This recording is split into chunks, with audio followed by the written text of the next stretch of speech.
Bonjour, dans cette vidéo nous allons voir la prise télécommandable de chez Horski. Donc comme le signale le pictogramme, on est sur la version française. Donc 220 volts d'utilisation, 16 ampères et 3500 watts maximum. Voilà pour ce qui est des spécificités précisées sur l'emballage. Ensuite on a donc un manuel en anglais et notre prise. Pour ce qui est de la configuration de la prise, c'est relativement simple, que ce soit sur l'emballage, au dos de la prise ou sur le carton, vous avez un QR code à flasher. Donc soit pour la version Apple, soit pour la version Android.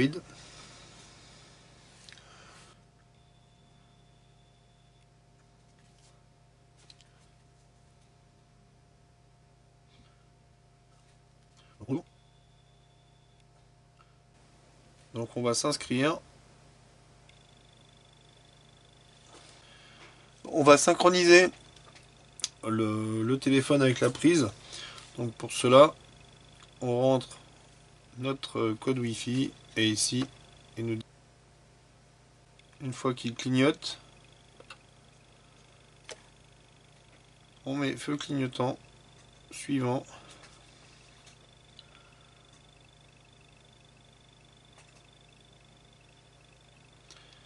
Il se fixe, la lumière se fixe, on a fini. Et donc là, on a, comme vous pouvez le voir, tout de suite la main sur notre connecteur. Donc après, du coup, on peut modifier son nom. Mes parents, on peut l'appeler. Donc on va la renommer. On va l'appeler bureau par exemple.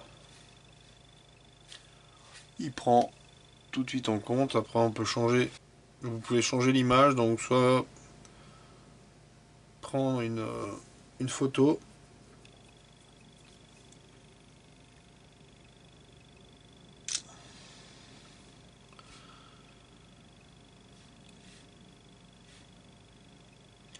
Voilà, donc par exemple, il prend en compte tout de suite, il n'y a aucun souci.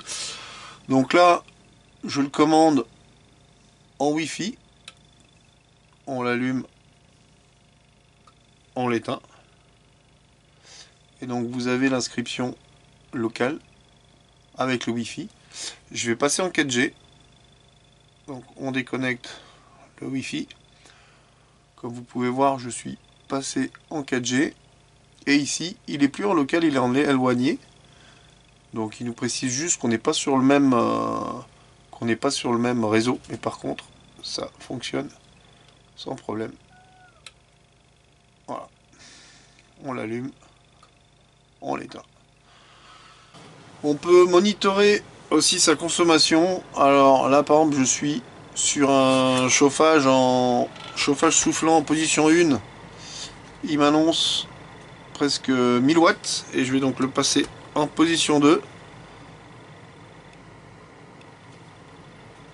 Et il passe à 2000 watts, donc qui est la puissance prévue de consommation du chauffage.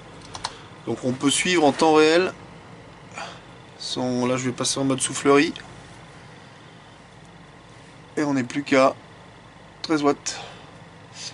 Donc très intéressant, on peut aussi l'éteindre bien sûr. On peut avoir le minutage. On peut programmer l'allumage et l'extinction automatique. Donc c'est assez intéressant.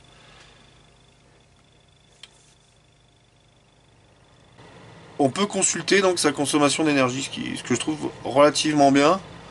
Donc là on voit, je me suis remis sur le 2000 watts. Hop, on va se remettre sur le 1000. Voilà, on est repassé sur la position 1.